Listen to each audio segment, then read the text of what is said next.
I happen to be a pilot, which is one of my many useless skills, and I happen to be a unique kind of pilot. It's a bush pilot. So basically, when you say pilot in India, everybody's like, which airline? How much can you give me discount? None of that, please. Yeah. So I basically do flying outside India. Currently, I'm in Kenya. And I went there in 2013 and discovered this whole new way of flying, which is basically taking planes and landing there where no other person in his sane mind would think, hey, that's a jungle, let me land there. Sure, why not, right? So basically, I was at the end of my stint in Kenya, and I had a choice. I could come back to India, or I could go for a visa extension. They call it the visa run out there.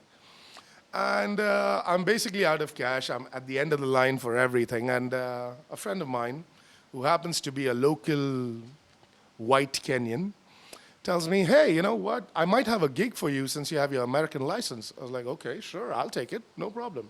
What do I have to do? He's like, you just have to ferry a plane to Goma. I'm like, Goma, where is that?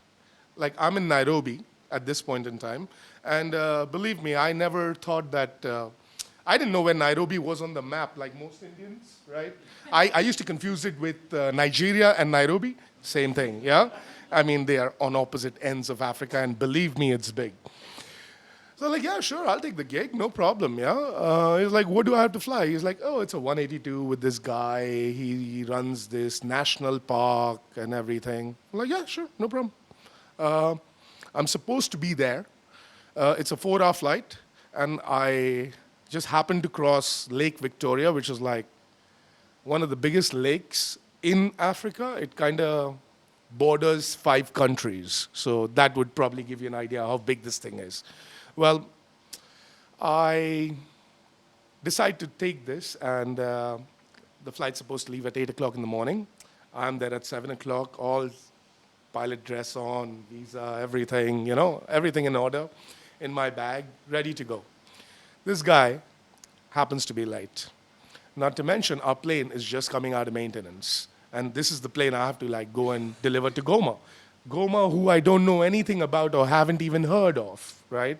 I don't even know what's the difference between DRC, Congo, and the regular Congo. I didn't even know there were 2 Congos.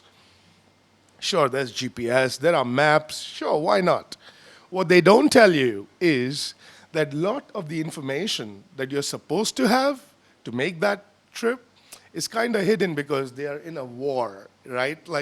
Goma happens to be on one of the most, I'm just going to say it's naturally beautiful and everything, but it also happens to be one of those places where you have the maximum amount of active volcanoes. Now, this story about the active volcano is, you basically are surrounded by volcanoes, which are active. And I asked one of my friends, hey, you've been to Goma? He's like, yeah, man, be careful of the volcano. I was like, thanks. Thanks. I was like, what's this deal with the volcano? I can't see it anywhere on the map. You know why? Because about a few years ago, the volcano erupted and it ate up half the runway. I'm like, excuse me? Half the runway? Yeah, so come from the lakeside. I was like, what lakeside? Basically you're between a volcano and a lake. That's where your airport is. Yeah? That's how you're going to find it. Brilliant. Yeah. So anyways, this guy finally arrives. He's late, blah, blah, blah. His name's Emmanuel, right? And Emmanuel arrives with a truck which has lots of stuff because we are basically flying the plane which belongs to Virunga National Park.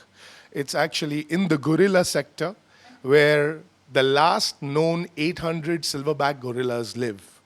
So it's a big deal to go with these guys. And this guy happens to be the director of the national park.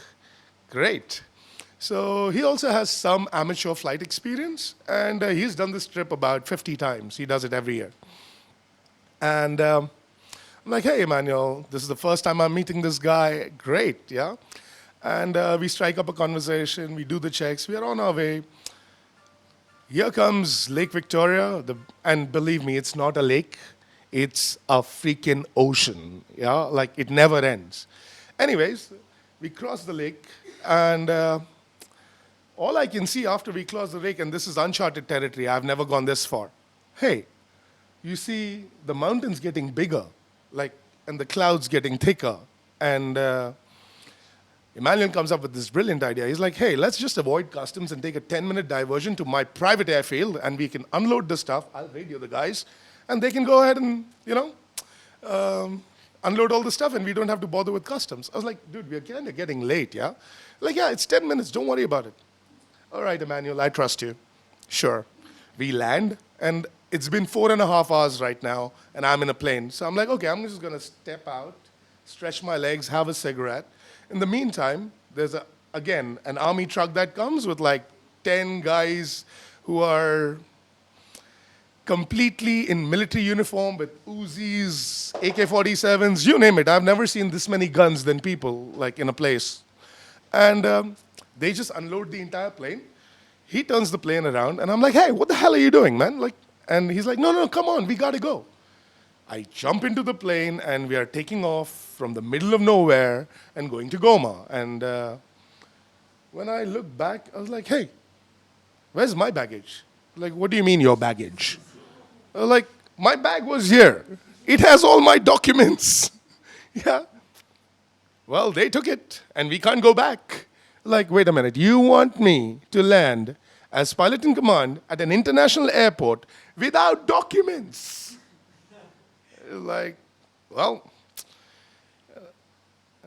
I guess that's what we're going to have to do. And luckily for me, at this point in time, I realized, me being like a little anal about documents, I have my passport in my back pocket. Now, mind you, I don't have a visa, but I still have a passport, which is a lot because the Indian passport in Africa has weight, man. They discriminate against you. Right? So basically, I end up landing, and I'm cutting through it because the timer's already on, but I land, and I'm greeted by 2 guys with AK-47s, and they don't speak a word of English, all right? These guys have like those berets and everything, and they're like, passport? I'm like, yeah, passport. Go ahead, I have that. You can take it, see it, yeah?